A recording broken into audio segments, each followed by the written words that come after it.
le retrouverez facilement dans les bouquins et même sur Internet, un peu partout.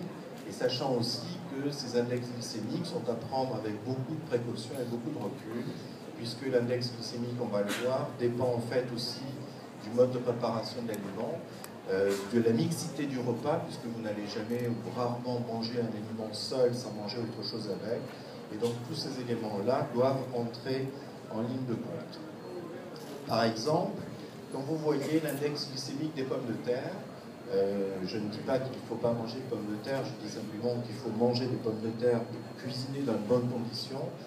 Vous voyez qu'en fonction du mode de préparation, vous allez avoir un index glycémique, par exemple, pour la pomme de terre cuite tout simplement en robe des champs à la vapeur, qui est relativement satisfaisant. En revanche, quand vous mangez des frites, vous allez avoir quelque chose qui va être d'index glycémique extrêmement élevé, donc faire sécréter beaucoup d'insuline, et donc par là même entrer dans le cercle vicieux de la prise de poids, de l'hypoglycémie réactionnelle, etc. Sans compter bien entendu l'apport calorique, qui est assez catastrophique. Les chips, c'est un point à part dont on reparlera. Le fait que l'index glycémique soit relativement bas ne doit pas inciter à se nourrir de chips uniquement. Alors, l'idée, finalement, par rapport à l'index glycémique, c'est d'arriver instinctivement à connaître d'emblée si un repas va être un index glycémique bas, donc favorable, ou au contraire un index glycémique élevé.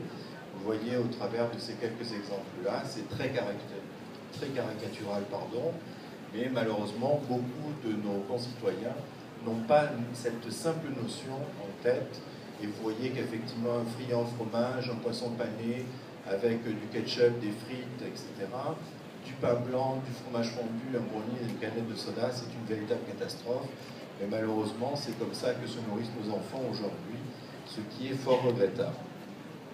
Alors, il faut privilégier, bien entendu, des aliments sains, il faut privilégier